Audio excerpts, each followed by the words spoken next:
Welcome to today's board meeting, Planning and Zoning Public Hearing, January 20th, 2016.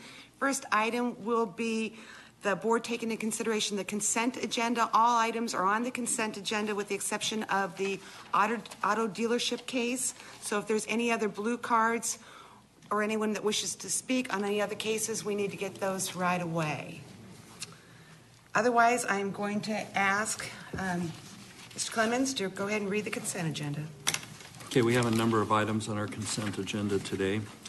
To begin with, they include the approval of the minutes from the December 15th and December 16th, 2015 study sessions and regular hearing. Got case Z16-001, 1040 West Southern Avenue, located east of Alma School Road. It involves a site plan modification for a restaurant. Staff recommendation is approval with conditions. Z16-003, 3110 North Greenfield Road. It's a site plan modification involving an office warehouse facility. Staff recommendation is approval with conditions. Next, we have Z16-004, the 8300 block of East Broadway Road. Baseline. Yeah, it does say baseline on mine too. This is a request to allow for a multi-residential development.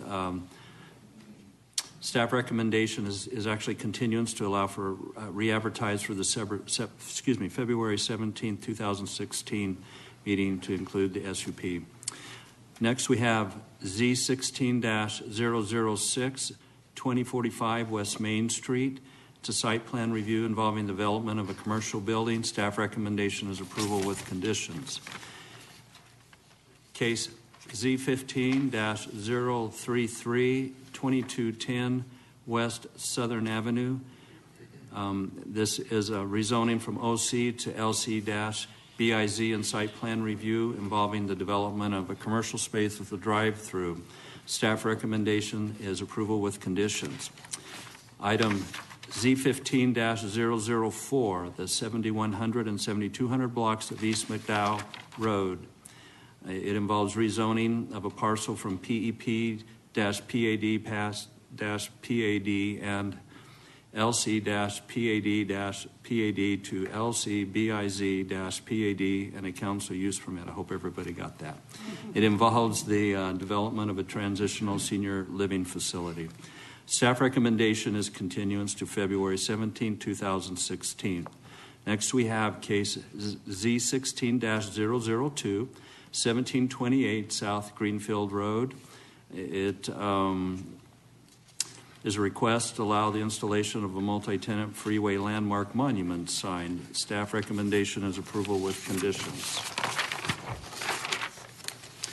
Next, we have case Z16-004, 1200 block of South Crisman Road, site plan modification and rezoning of a portion of a development from PEP to LC, and this involves a restaurant with a drive-through.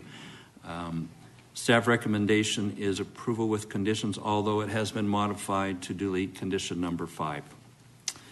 And then we have item 5A, which is listed as PZ 16109 Mountain Bridge parcel located north of McKellips Road and west of Ellsworth Road. This is a preliminary plat approval. Staff recommendation is approval with conditions.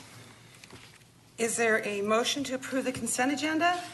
I would make a motion that we approve the consent agenda as read into the record on January 20th. Do we have a second? I'll second. Please vote. Did it work?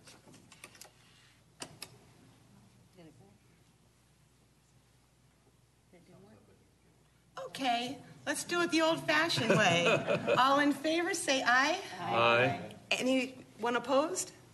Passes unanimously. Okay, the next item on our agenda is Z1520 in District 6, a 6400 block of East Test Drive, located west of Power Road and south of U.S. Highway 60. Modification of an existing PAD overlay in the LI zoning district and site plan modification, approximately 2 acres. This request will allow for the development of an auto sales on Lot F. How I'd like to do this is have staff give an overview, have the applicant follow it up with a presentation, and then we'll hear from the speakers. We have approximately 9 speakers tonight, and they will set the clock at 3 minutes so that we can make sure we get everyone in. So if you hear me say 3 minutes, I'm not trying to interrupt you, but the 3 minutes is up. Staff, if you could continue with the overview, please. Thank you, Chair. Members of the board, just a quick overview. This is a request for a PAD modification, a site plan modification for Lot F of Auto Center at Superstition Springs. To give a brief history, this was originally zoned in 2001 as part of an overall PAD for the 32 acres of the Auto Mall Center, which is developed now west of this site. In that rezoning process, there was a lot of neighborhood involvement, and that included a stipulation in the ordinance that these two lots, lots F and G, would be limited to commercial type use, and also no drive-throughs would be allowed on these two lots. Since that time, there's been 2 additional applications in 2003 and 2008. Planning and Zoning Board heard both of those cases at that time, but the applications were pulled before they went to council. The current application was heard by this board in June of last year, which they continued the case, and then heard again in October. And when they came in October, it was a completely different site plan that absorbed Test Drive, and they had a new access from Superstition Springs Boulevard. And in the packet, there's an exhibit that shows all these different site plans that were proposed previously.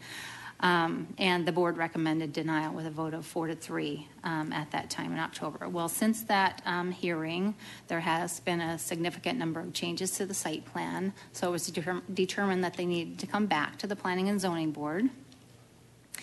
With this site plan, the auto sales and service center are limited to Lot F only. The application does not include Lot G any longer. Lot F would be increased in size from 1.5 to 2 acres, which would require a replat of the lots. Most of the service and the showroom are located on the western portion of the lot, which is away from the residential area. The display is along Superstition Springs Boulevard as well as Test Drive. They will not have a car wash or body work occurring on the site, according to the narrative. If you look at the table in the staff report, you can see that they've also reduced the size of the building in regard to the cases that we saw last year. This PAD modification would modify stipulation 16 of the original ordinance to open the door or allow for the automotive sales on Lot F. It would remain in place for Lot G. It's also requesting a modification for 14F of that same ordinance to allow for the lighting to be updated. At that time, the lighting was more metal halide. Now they want to do lower light poles that are LED. Neighborhood participation, again, there's been a lot of neighborhood participation with this application. We have had 2 letters of support that the board has seen those letters. We've had a number of letters of opposition, about 50 letters of opposition. There's currently a memorandum that's attached to this report from the Condo Association, again in opposition. And there was a neighborhood meeting that was held by the applicant on January 6th. The request to allow for the LI use on Lot F just opens the door to all LI uses, which would be contractors' yards, warehousing, those kinds of things, and staff does want to limit those kinds of uses on the lot, so you'll see that in stipulation number 6. With that, staff is recommending approval of both the PAD modification and the site plan modifications. If you have any questions, I'll be happy to answer them. Any questions, board? Okay, I'd like to hear from the applicant.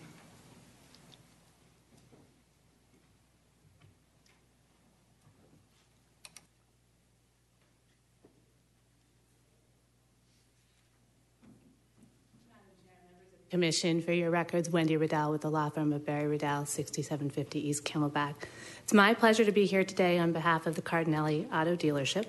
Let me assure you, I heard this commission loud and clear last time, which was get out of here, get on to council.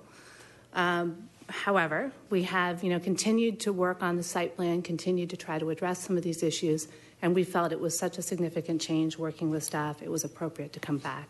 That being said, I will do my best to keep it as succinct and on point as I can here. So as staff noted, we are here today simply requesting the modification of a stipulation. However, we have reduced that to only be applicable to one parcel, the parcel that is furthest away from the condo association. And of course, you continue to see the request to modify the stipulation to allow for improved lighting, superior lighting technology, LED as opposed to metal halide. So just a quick refresher, there have been 4 separate submittals, formal submittals on this application, but this is the most recent one that this commission saw back in October. And here, what we really attempted to do by providing a separate access point from Superstition Springs is to try to resolve the concerns that we heard from the neighbor, to try to create separate access and an enhanced landscape buffer. But I think this commission will recall that at that hearing, we continued to hear that they wanted to see the auto dealership further away and that they wanted to see office. It was a preferred use of office. So with that being said, the current submittal that you see in front of you today, what we have done is we have moved the dealership as far as possible from the condo association, and we have eliminated 1 acre, a portion of the proposal from the application. So the existing stipulation would remain on that property, and the intent is to develop it as office. While you don't see a site plan here, in front of you, what you'll see kind of shaded out is actually a site plan for a future office development. We wanted to be able to show how that could indeed work and how that could indeed park. But of course, it's not part of our request today. So again, what's changed since I saw you back in October? What's changed is we have eliminated the abandonment of test drive and the associated complications. You'll recall points of order and master association and claimed rights. We've taken that all away. That is no longer a part of this request. We have provided 1 acre for office development immediately adjacent to the condominiums. That stipulation, limiting the uses to C2, remains in place for that 1 acre parcel. And importantly, we have reduced the size and scale of the dealership by 60%.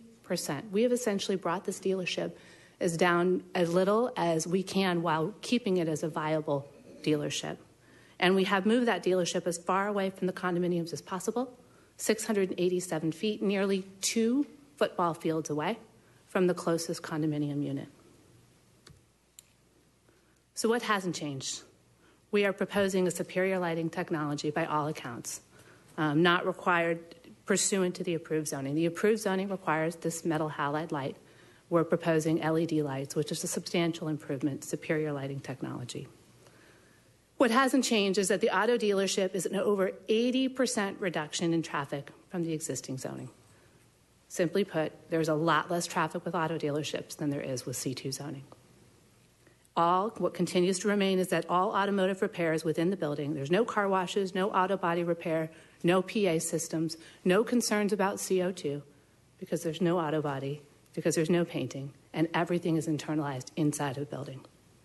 And what hasn't changed is that 15 years is too long for this site to sit vacant when it can be generating over $1 million a year for Mesa, for public services, for fire, for police, for parks. I know that this commission is sophisticated enough to understand and to know and appreciate that auto dealerships are coveted by most cities, that this is a huge economic engine for the city of Mesa and can do a lot of good things for the city of Mesa. That being said, I'd be happy to answer any questions that you may have. I'll reserve the remainder of my time for rebuttal. Board have any questions? I do. Ms. Riddell, tell me a little bit about the neighborhood outreach. As I recall, over the prior sessions, there was this reoccurring theme that you didn't respond to their needs, you didn't give them a chance, you shoved it down their throat. Did anything happen differently in this last go-around? I mean, was there a good neighborhood meeting? Was it well publicized? Did you get some feedback? What happened, if you don't mind? Thank you, Madam Chair. Commissioner Clement, absolutely. Since the 4th submittal, we sent out letters and invitations to an open house to all the property owners, actually over 1,000 feet, which is double Mesa's requirement. We sent out copies of the site plan at the same time. I emailed the president of the association a copy of the site plan and an invitation to the open house. You can see up here that was received, and she circulated it to her membership. We had an open house meeting on January 6th. There were 13 people that attended. Commissioner Allen was kind enough to attend, and a councilman as well, where we were able to share these plans with the community. Okay. Any other questions, board?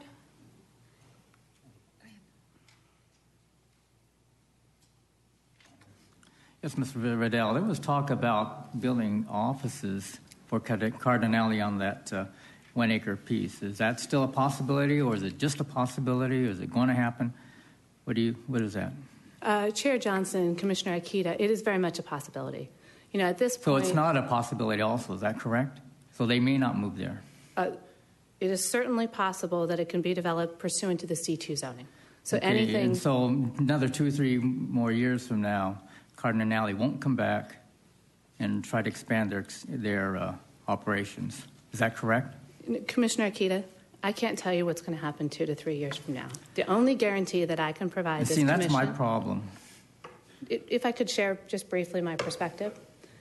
The only guarantee that exists in this system set up by state statute is that there's a process in place. And anything that's going to occur on that site has to come back through the public hearing process. That's the only guarantee.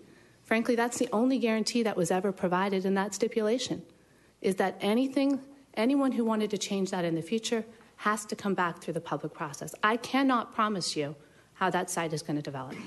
Just as I can't promise you that there's not going to be a zoning case on any of the other properties that surround it.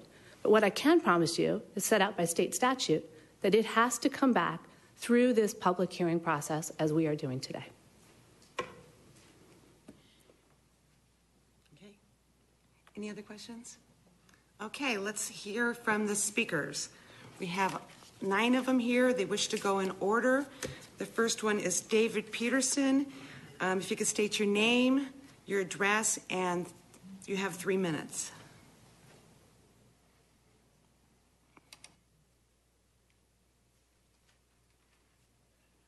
That's a hard order to speak for only 3 minutes. I'm David Peterson. I live at the 6535 Superstition Springs Boulevard, Unit 217. It's really a pleasure to be here today. This has been a long set of issues, and this story of ours has a beginning, a middle, and an end. And we're here to not reiterate the beginning, which Lisa Davis has told so well, but let me just underscore the nature of Stipulation 16. It was written in mandatory terms. It was really imperative. The language of that is really shall, not may. It has only and not maybe. It was a commitment by the city. It was really a commitment by the city council. It was an honest way to deal with the discipline that was affected in this community to hold ourselves to what was a compromise. But that was the linchpin to the approval of the entire auto dealership, the whole mall. The linchpin was this agreement. Now, these are related issues, but at the heart of this case is really the honor of the city of Mesa. A commitment is still a commitment by the city of Mesa. We are old-fashioned. We believe that a promise is a promise. You are in a position now that is very unique to uphold the promise and reputation of the city. We look to you to protect our interests as citizens. Indeed, a very well-known attorney recently said, by the time we have lived but a few decades, we soon realize this is not a perfect world. Well, we realize that as well, but we seek to right the wrongs of the world. Maybe we're chaotic in this regard, but I have spent a lot of time on this case because I believe there is a real moral issue here. This is a moral question, not just a zoning case. Martin Luther King, Reverend Martin Luther King, had a dream. Our founding fathers of this country had a dream of freedom.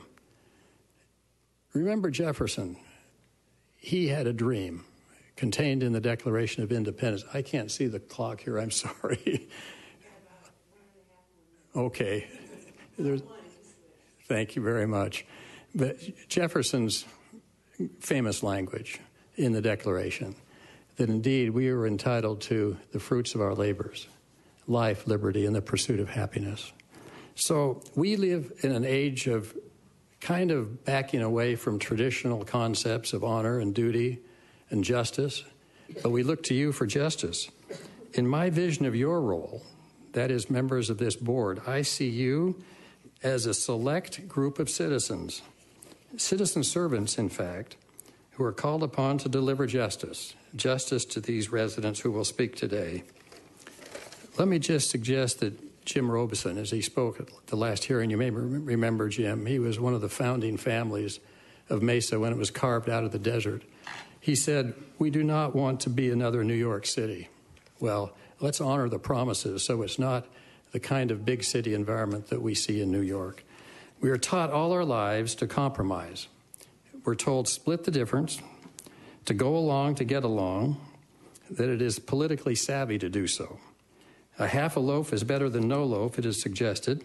However, there are times when we should not compromise. We should not compromise in this case. This is one of them. Because moral principles of right and wrong, justice, honoring a commitment by the city is really at risk here. You've reached your 3 minutes in about 30 extra seconds. Do I have 10 seconds? 5. 5, thank you. You're a good chair. Let me expand that just slightly to maybe a few seconds more. This is not about expediency and a few acres of vacant land. It really isn't. It is not about the city planner's bloodless idiom of character type and economic development. For us, it connotes home sweet home. For us, it is really about the song of birds at sunrise and at sunset. It's about a place where we have peace and contentment to come home after a hard day's work. We look to you to look after our interests in this case, to really vote unanimously to disapprove the Cardinale proposal to eliminate a protection which we have relied on for 15 years. That is stipulation 16. Thank you for your time. We appreciate the opportunity to speak. Okay, the next speaker is Donna Davidson. Please state your name, address, and you have 3 minutes.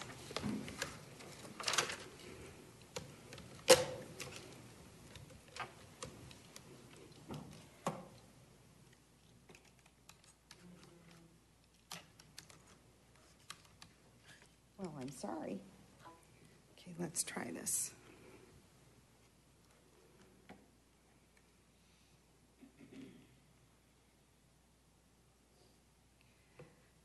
Jim, I may need your help, please, sir. I'm right there. You're right.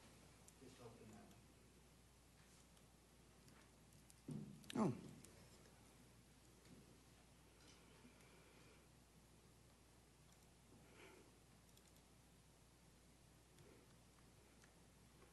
Voila, thank you. Madam Chair and board members, my name is Donna Davidson. I live at 6535 East Superstition Springs Boulevard, Unit 205, in the Superstition Lakes Resort Condominiums. I'm the president of the Homeowners Association, and I stand here not only representing myself, but the homeowners from our condominium complex. Those owners expect me to defend their property values, and that's one of the charges given to the Homeowner Board of the state of Arizona. The board of SL Condos has hosted town hall meetings regarding this issue. The community voted in 2008 to have an official stance against any further auto dealership development on lots F and G, and recently the board voted to maintain that position. There's over $22 million worth of real estate at Superstition Lakes condos. Current owners, including most recent purchasers of condos, had confidence that their investment was secure because of the restriction currently in place preventing any further encroachment of the auto mall. I was one of the first owners at Superstition Lakes Complex, and I was one of the original owners who fought against the auto mall in 2001. Developer DMB got the auto mall approved over our protests. The city of Mesa got their increased tax revenue. In their wisdom, the city council gave Superstition Lakes the concession that lots F and G would always be zoned C2, or currently called Limited Commercial LC, with caveats of no drive-through restaurants nor support businesses to the auto mall. While not considering one idea from the residents, Cardinale Group constructed another new proposal. Our hope was that their creative thinking would include possibly a garden office complex or a medical center or perhaps an exercise center, or, as you can see, Mr. Cardinale owns 19 different automobile locations through California, Arizona, and Nevada. How about this? He owns a nice piece of property in Mesa. What if he brought his home office here? and made a nice office building, and he could buy a condo out at Superstition Lakes and walk to work. That's pretty simple. Attorney Rydell quipped, it's become in our last meeting that it's become obvious that those residents simply don't want an auto dealership. To that I say, well, duh. We have made our position abundantly clear. City officials need to be careful to not be beguiled that money can buy anything on the planet. All who purchased their condos relied upon the protection they were guaranteed by the agreement in 2001. Mesa's own general plan states that they would discourage approval of projects which are typically considered incompatible with and detrimental to surrounding neighborhoods, or having an adverse effect on property values. That's what I'm concerned, of course, or disturb the fabric and functioning of the neighborhood as a place where people live. The issue tonight is not the site proposal. The issue tonight is the requirement of the City of Mesa to reject any proposal to rezone these 2 lots as an auto mall. This was stipulated in the 2001 auto mall inception and did not have an expiration date. It was designed to be maintained C2 or LC for perpetuity. The citizens of our community look to you to respect the integrity of the promises given in 2001. Please vote no on rezoning lots F and G. Did I make it, Suzanne? You went a little over. Oh, did I? You're going to have to talk somebody else. Thank you very much. You're welcome. Okay, I'm going to need some help on this last name. David, is it Scheffner? Scheffler. Okay, I'm getting closer. Please state your name and address in 3 minutes. Okay, that'd be great. Madam Chair and board members, my name is David Scheffner. I live at 6535 East Superstition Springs, Unit 105, which is the second building from the auto dealership planned. I'm going to speak about the Cardinale plan versus the Mesa General Plan and Cardinale's challenge to the Ordinance 3389, Stipulation 16. The latest Cardinale proposal is fundamentally inconsistent with the Mesa General Plan, and it's not in compliance with the plan's principal message centered on the establishing of great neighborhoods, free from incompatible development. It's the wrong project in the wrong place at the wrong time. We, as a neighborhood, are extremely concerned about the detrimental effect on our property values if an automobile sales and service operation for new and used autos were to be placed in the midst of our residential community. The Mesa General Plan also recognizes the interest of its citizens. Quoting from the plan, neighborhoods are where we live. For many people, their most significant investment is their home. Again, quoting, free from services or businesses perceived as threatening to their well-being. Now let's look at the ordinance. May we review the fact that a number of concessions were made to the Superstition Lakes condominium community at the inception of what is now the Auto Mall on Test Drive.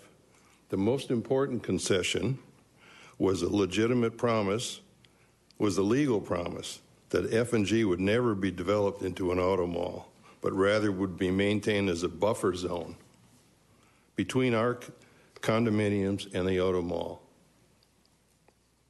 We would like the city of Mesa to keep their legal word and promise to us. In 2001, the passage of Stipulation 16 was an integral part of the approval process of Superstition Springs Auto Mall because it created that key buffer zone of the full 3.2 acres to protect the Superstition Springs Lakes Association residents from the negative impact of an automobile dealership directly in the neighborhood where we live. Somebody can have my seconds. Thank you very much. Perhaps it's someone you're related to. Nancy Scheffner? Please state your name, address, and you have 3 minutes.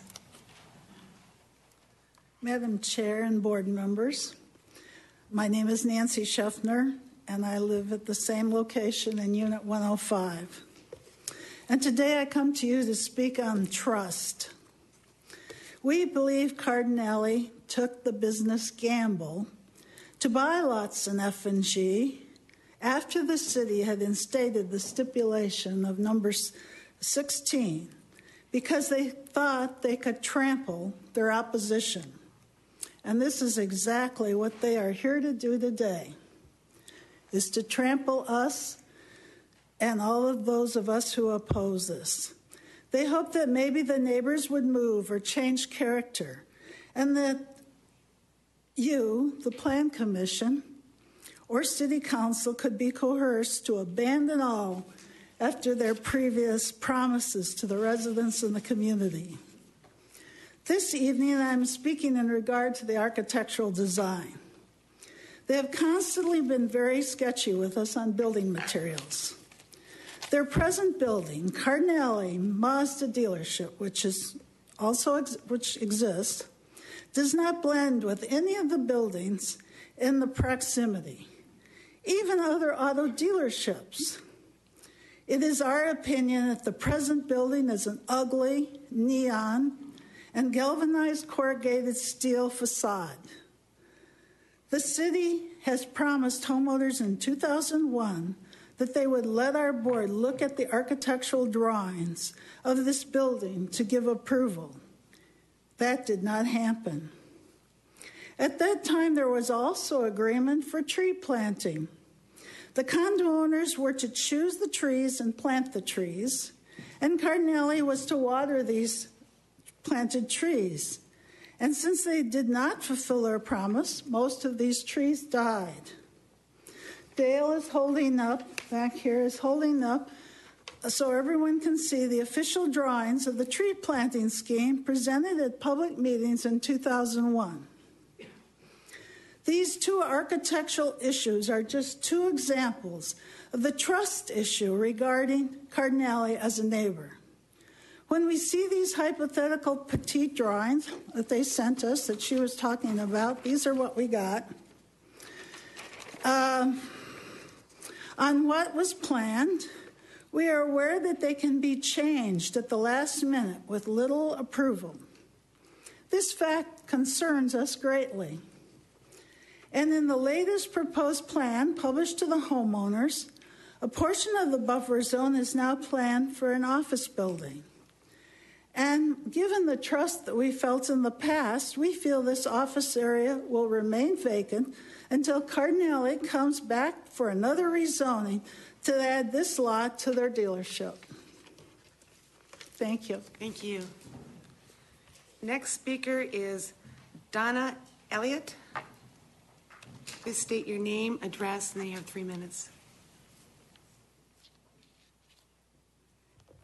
That name's a little easier. Madam Chair and members of the board, thank you for the opportunity to speak. My name is Donna Elliott, and I live at 6535 East Superstition Springs Boulevard, Unit 134 in Mesa.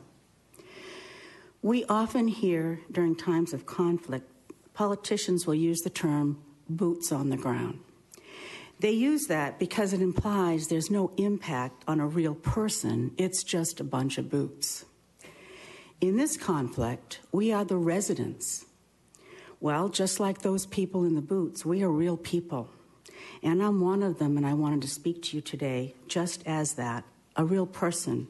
And this matter is of great importance in impacting our lives. My husband and I invested our life savings in our home, our only home, at Superstition Condos about a year ago.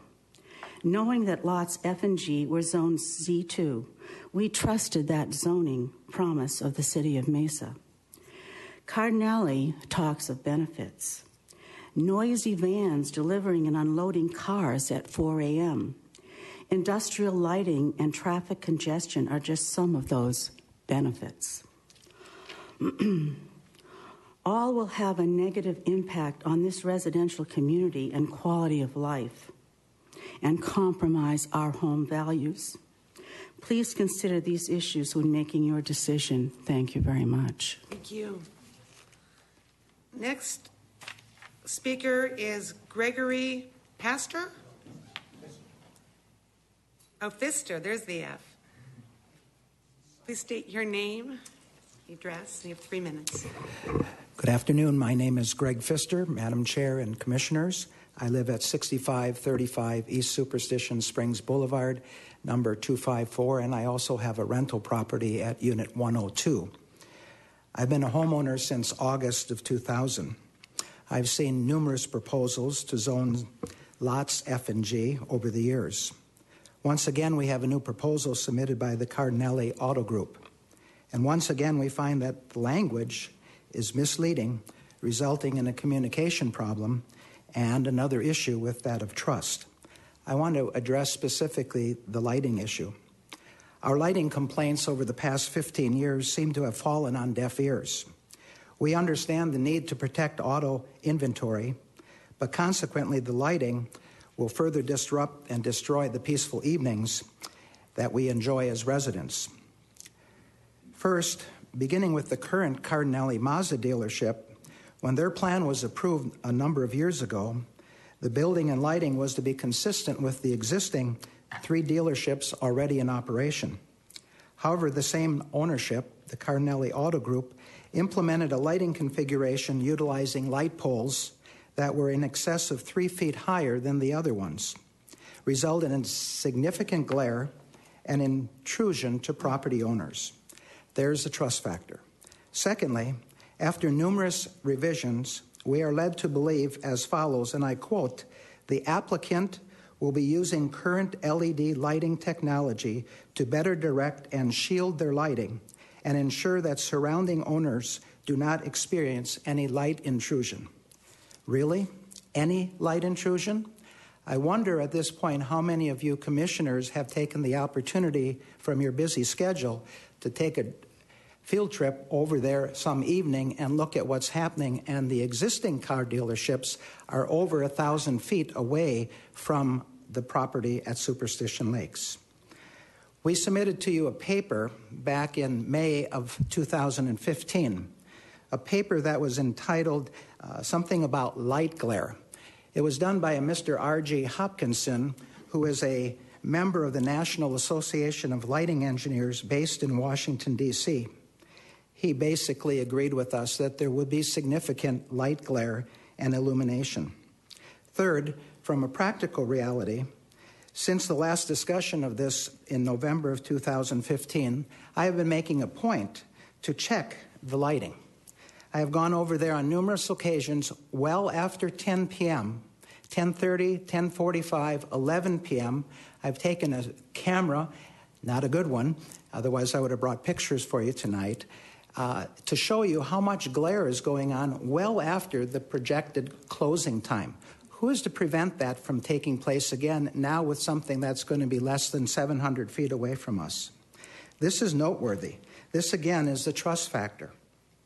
Okay, you're right at 3 And minutes. last, I wonder how many of you would sit still and take another lighting intrusion in the evening. My point here is that the property is also higher than the existing car dealerships. The lighting, the glare, the illumination is going to continue to disrupt our nice evenings. Thank you very much. Thank you. Next speaker, I'm not sure about the first name, but the last name is Doorman. Please state your name, the address, and you have 3 minutes. My name is Rule Doorman, 6535 East Superstition Springs Boulevard. We get to Unit 267, okay? Board members, Madam Speaker, we bought our condominium in the year 2000, okay? Part of the decision to buy it was the fact that the zoning on the adjacent property at that time was light commercial, obviously protecting the value. Shortly thereafter, a request came in to change the zoning to allow automobile dealerships, okay? We almost decided to immediately sell, but talking with some board members, we said, no, let's see what happens. Okay, an agreement was reached. And we decided to stay primarily because that agreement included a 3.2 acre buffer zone that was determined by the meetings involving the developer, the City of Mesa, and the Condominium Association, that would actually be the minimum required to afford proper protection to our property. This buffer zone was supposed to be permanent, according to the agreement. If you read the wording, as Mr. Peterson said, it's not may or should, it will be. Okay, Cardinale comes in. They want to change this. They make a statement that a 1 acre buffer zone should be, and approximate words, a 1 acre parcel as a buffer should alleviate all concerns involving incompatible land use. I don't believe that, and I don't think you people should either. They fail to establish what the town's zoning regulations require, which is an appropriate transition between uses. The decision to make the buffer zone 3.2 acres, as I said, was arrived at by a very careful study. Part of that decision was influenced by the attorney for the developer, DMB, a lady by the name of Karen Taylor, who said the absolute minimum separation between an automobile dealership and residential property, line of sight, should be 900 feet. The only way to get to that was 3.2 acres, lot F and G. I think a lot of us have invested in our property based on the fact that I happen to live on the opposite side. I don't live on the golf course. I don't see the lights that these people do, but I can tell you I drove out last night. It looked like a carnival scene down Test Drive. The lights are so bright.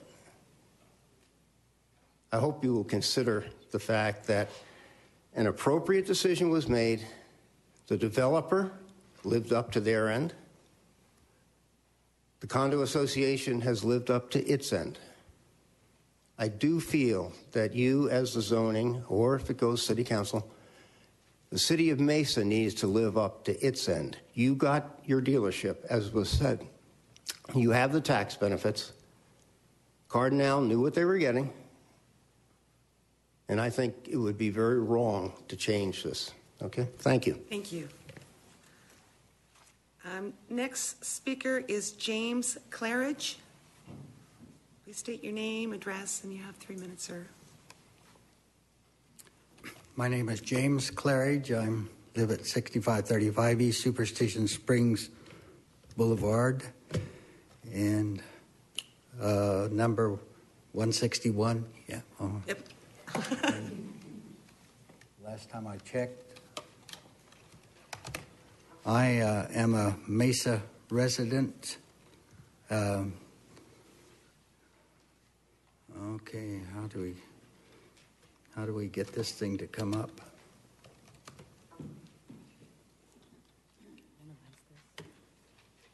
Yeah, thank you. Yeah, that's yours. Oh, there we go. Thank you. Okay, good. I have lived in Mesa for since 1967, and have been around the city looking at all the different things, have looked at this.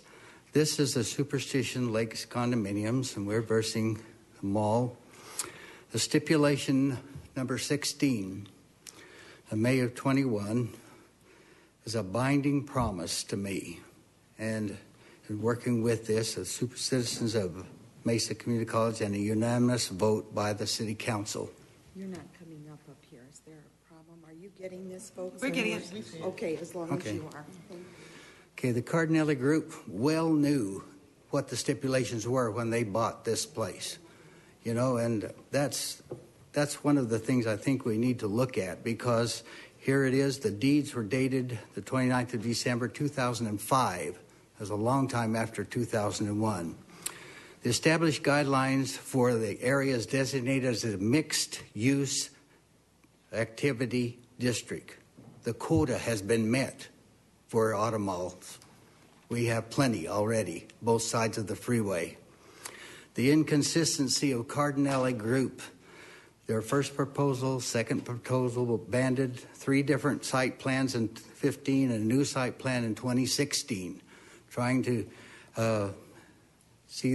give us a 1-acre buffer zone. The Superstition Lakes condominiums has been stated that we have no neighborhood plan. We have a grassroots community, and we have a governed by a set of CCRs and that. We have a regulated by a board of directors, and we overseen by a management company. As the Cardinale Group has stated that the auto mall is going to, expansion is going to be a safe, clean, and healthy environment. It's already that way. We already have that kind of an environment. As a member, a homeowner, I would like to see the City of Mesa abide by their covenant of May 21, 2001, and further restrict these 2 lots so that we don't have to return again in the future to tie to reconsideration for this zoning change for us. Thank you very much. Thank you. Next speaker is Dale Davidson. Please state your name, address, and you have 3 minutes. Good afternoon, Madam Chair and board members. My name is Dale Davidson. I live at 6535 East Superstition Springs Boulevard. Bet you about that. Got that memorized by now, haven't you? I'm in Unit 205. My wife and I were the original owners of this unit, 205. And I've been involved in this unit, zoning issue now for some 15 years, so I know it very, very well. I've studied this current issue and have some following thoughts that I believe need to be stressed. You've heard most of them already, but I'll try to put a different light on a couple of them. This issue was resolved in 2001 when the City Council voted unanimously to zone lots F and G as C2, which is now designated LC, or limited commercial. It strictly forbid any usage as automobile sales and service. It further designated lots F and G as a minimum buffer zone between the auto mall and the condominium home sites. Please note this was considered a minimum. Surely, with all the overall developments that happen now in this neighborhood, the minimum would not decrease, should not decrease, but that's what this issue tries to do. It tries to change the word minimum to a new definition from 900 feet to, 300 feet? This agreement was also stamped with the seal of the City of Mesa, testifying that the city stood behind this agreement. We had homeowners of Superstition Lakes condos that were very much against this thing. And when they heard that the city was going on the line to say that we will not allow this to even any closer to you, they decided, okay, they're going to take care of us. We can do this. Now, are we to be told that the city seal is just a temporary thing that can be changed at any time in the future with a vote of this board? I hope not. Also, I'm very concerned about the vague and imprecise language used in the proposal. I ask myself, what is contextually inappropriate noise? What does that sound like? And likewise, what is contextually inappropriate smoke or odor? I greatly fear that the way Cardinale will interpret this will be vastly different from the way we interpret it as homeowners. And I ask you, how do we span this gulf between ourselves and Cardinale on our differences of interpretation? We, the homeowners in Superstition Lakes, do not request any further restrictions on Cardinale. This zoning was already in place when the property was purchased by them. We simply request that the original agreement be honored. We believe that we have a right to a quiet, secure, protected, attractive, and well-managed neighborhood free of repeating threats to have these rights brought into question at any time. The extension of the auto mall threatens each of these points. We expect the same, as homeowners, we have put in place covenants, conditions, restrictions to protect these points. We expect the same consideration from the City of Mesa. Who will enforce the commitments that Cardinale is putting forth this time, I ask you? Please understand that we as a homeowner group are not opposed to the development of this parcel of land. We simply request that it be developed less intrusively as agreed previously, a limited Commercial, LC. This is not just a zoning matter, it is a moral obligation of the City of Mesa to protect its citizens and stand by its commitments. To that end, I respectfully request that the Mesa City Council and the Planning and Zoning Board disapprove the petition of the Cardinale Automotive Group to eliminate stipulation number 16 to ordinance number 3889. Thank you. Thank you.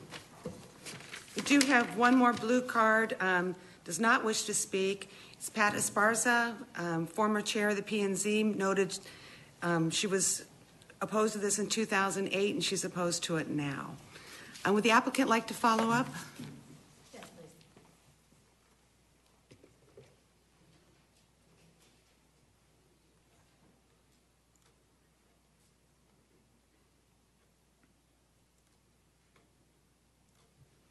Thank you, Madam Chair. I'm going to jump around a little bit. I think there's a lot of points raised. I'm going to do my best to address them here succinctly. I think one of the most important points to recognize is that the comparison today is not from empty, vacant land. Really, and I put up today, or hopefully you can see it at least in front of you, really the only meaningful feedback that we have received from the association, which is the desire to see this property developed as a park or kept vacant. But the real comparison here is that the land itself is actually zoned, I'm going to say C2, but LC, which are the same thing here. The promise, the moral covenant you're hearing about, was a land use decision. It was a zoning approval. It was an ordinance that was adopted that said permitted uses on lots F and G should be limited to C2 uses only. It wasn't permanent. If it was permanent, it would have been a contract. It would have been a deed restriction. It was a zoning stipulation subject to the zoning process.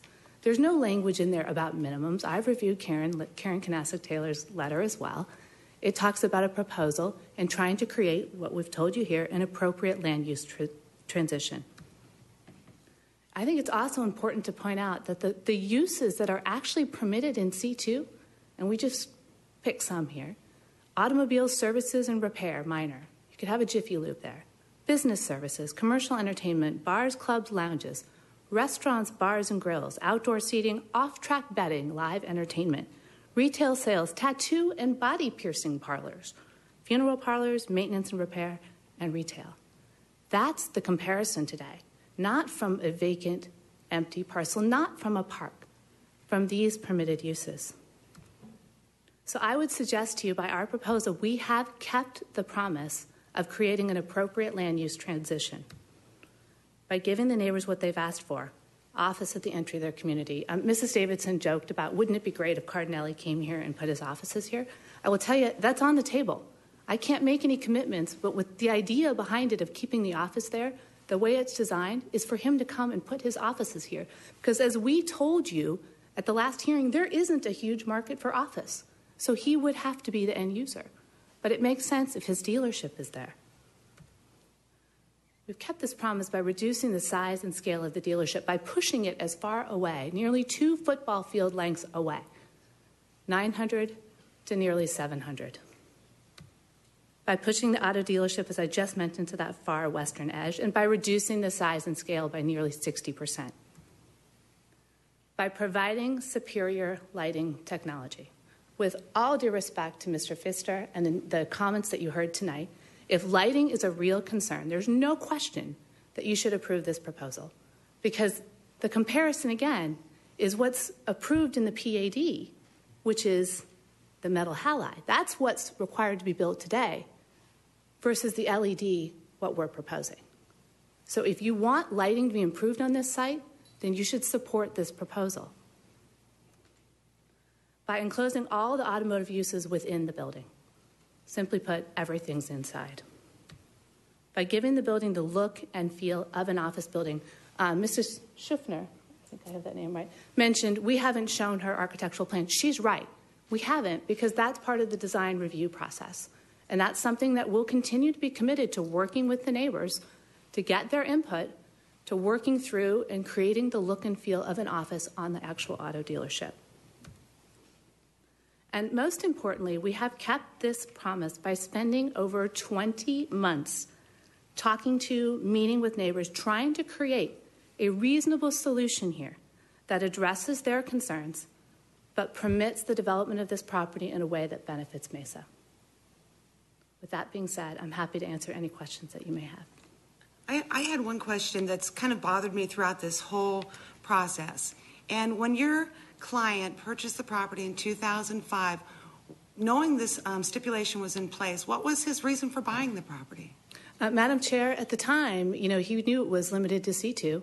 He was part, I was not involved, but he was part of the 2008 request to amend it. He withdrew that. He actively marketed the property. I think at the very first hearing, we had the broker here testifying to all that we have done, trying to market and develop this property as C2. The fact of the matter is the market doesn't exist for it to develop as C2 because of its isolated nature, because of its lack of retail frontage. But he's given a very valiant effort trying to do that.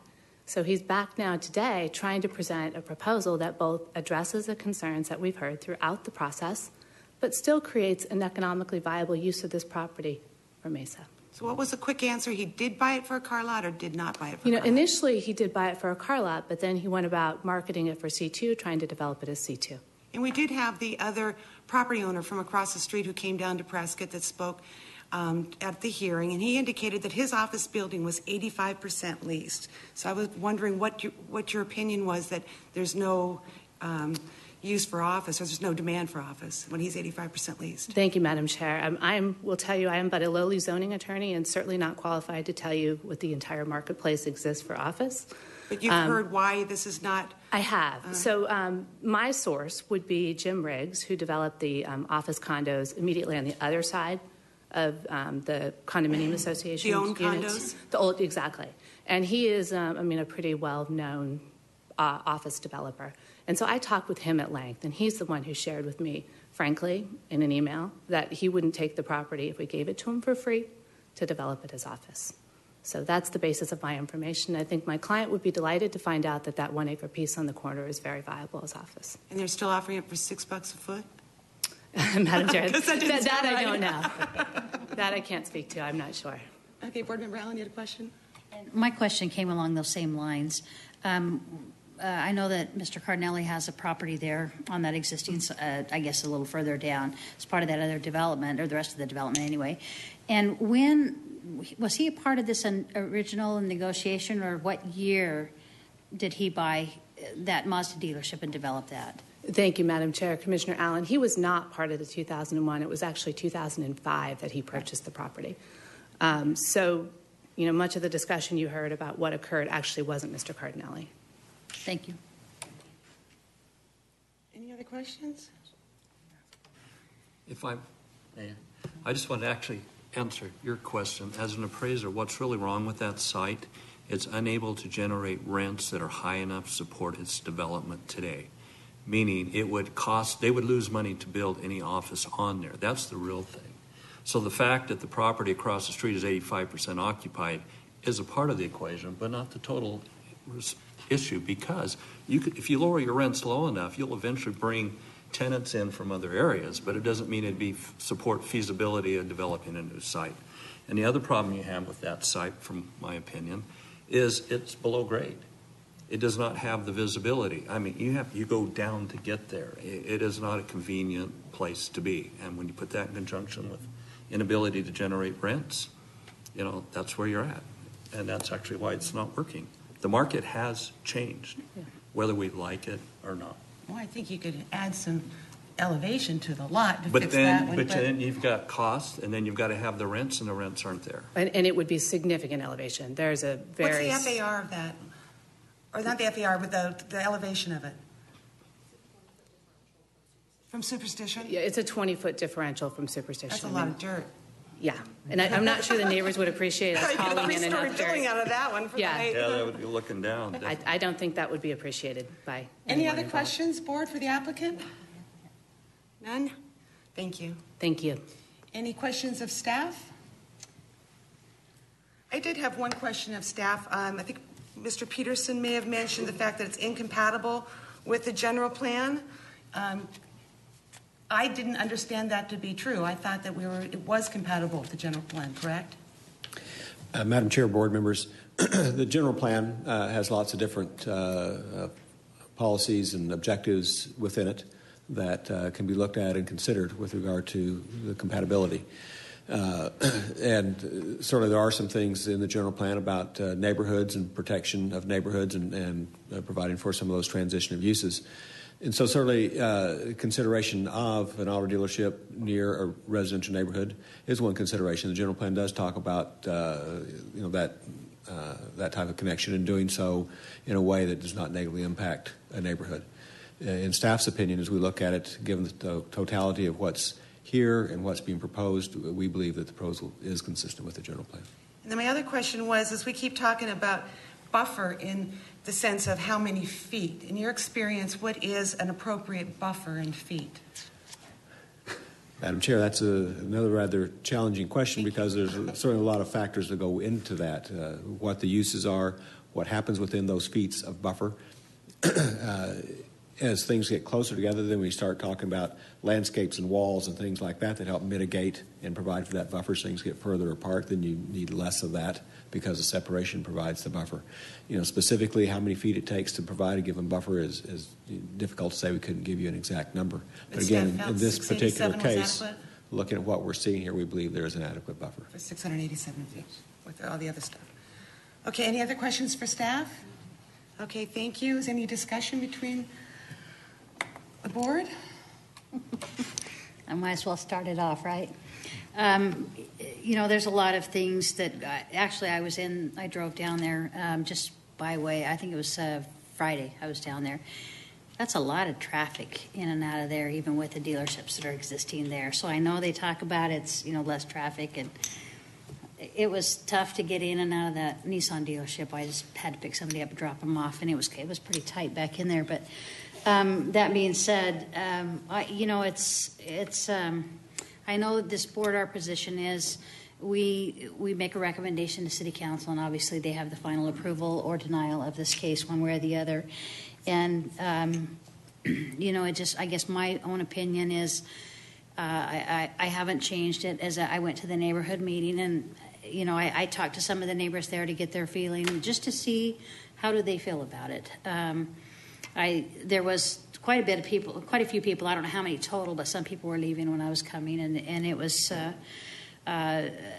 a nice meeting. It was short and sweet, and your staff was there. I didn't know you had trouble getting there just because of traffic, but Wendy, your staff was there to answer these folks' questions. So, I can appreciate all the effort that was made, but as I told you then, my position has not changed.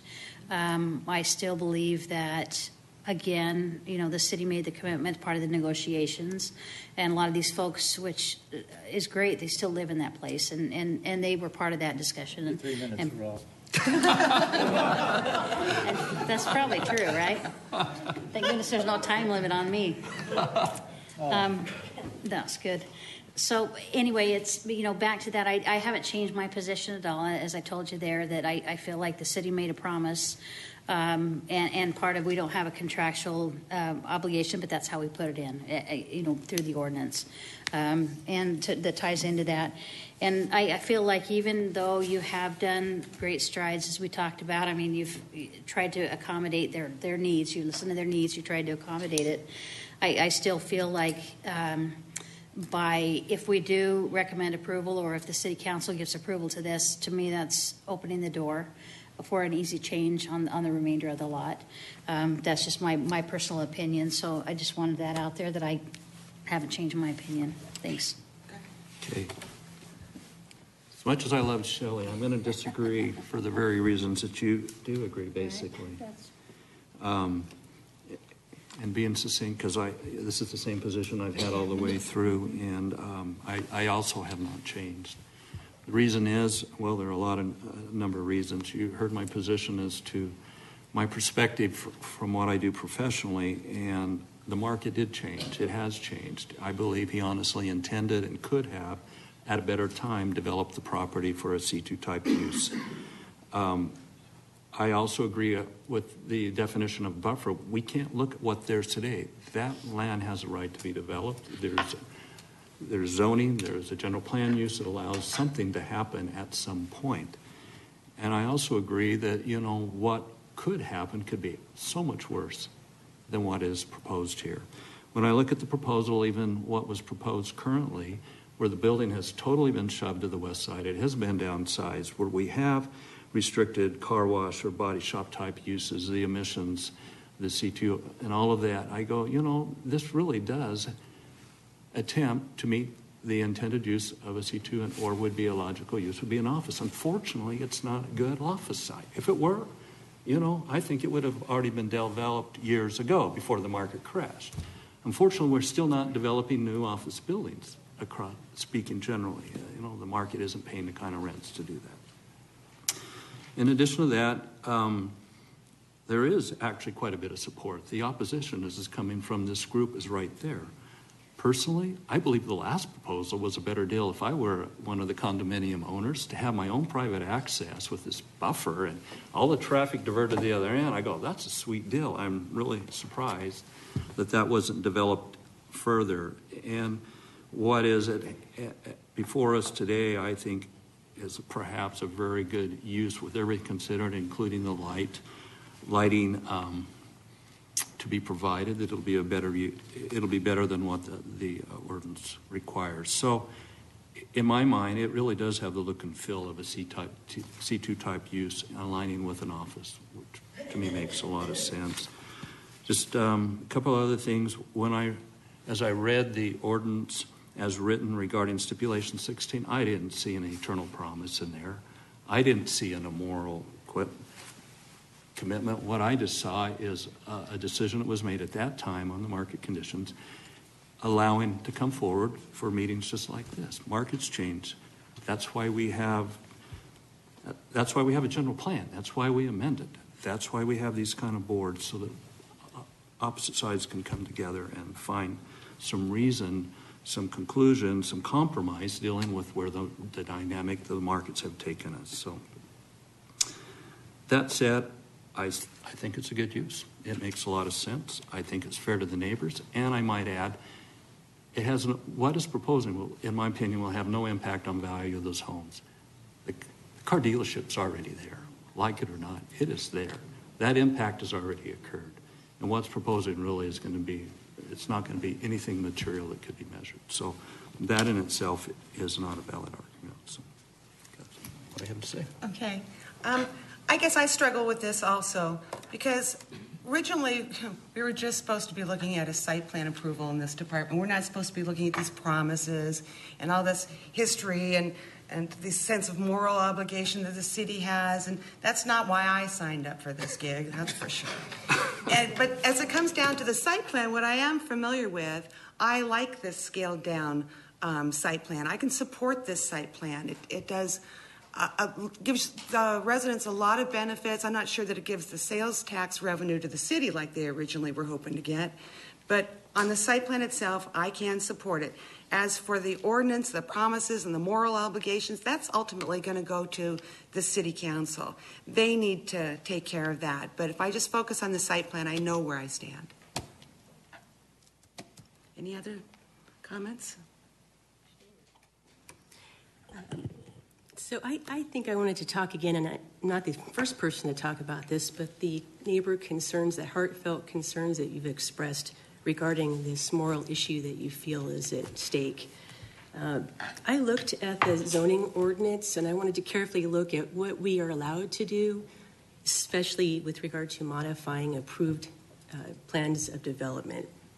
The Auto Center at Superstition Springs PAD, that's really what is being amended. And modifications, they're treated as a brand new application. So I think it's treated as just a careful opportunity for the public to be heard, for people like us to hear from you, from the applicants, from property owners, from our staff. Everybody has, I think, an equal say in what happens, or at least they can equally express their opinion and provide their professional opinion as well. So I think it's more of a democratic process. It's not a moral issue, but it's truly a democratic process that this is. And I think that the great Americans that Mr. Peterson discussed in your speech, I think that they could appreciate that this is truly a democratic process. I don't want the neighbors, to feel that we don't care, but I think we're kind of stuck, and this is what the city law allows and what we're kind of here to do. I think that the site plan, the newest one, is great. I like it a lot. I did like the test drive elimination last time too, but this I think is better for the neighbors. There is a possibility for the office use there, and the auto dealership is really far away, and I just personally think it's a much better solution than the first site plan that was presented. So I'm going to support the site plan as it's been presented to us. And I'll just close my comments from there. Any other comments?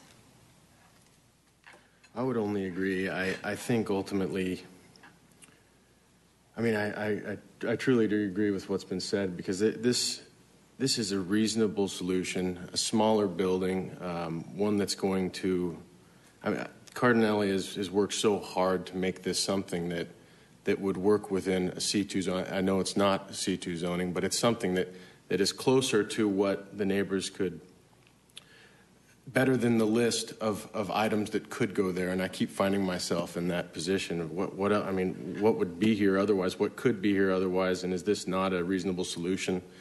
And I agree. I think the site plan is something that I could move forward with. Okay, is that all at the end of the discussion? Do we have a motion? Yeah, I'd like to make a motion. Motion that we approve case Z15-020, the 6400 block of East Test Drive, as recommended by staff. That is approval with conditions. Is there a second? I'll second. Please vote. It passes 4-3 with Aikida, Allen, and Hudson voting nay. Okay, if there's nothing else, other business, do we have a motion to adjourn? I would make a motion that we adjourn. Second. Aye. So your next stop is City Council. They're the ones that you need to talk to about this ordinance and this promise that you feel that they created. So good luck to you. Thank you.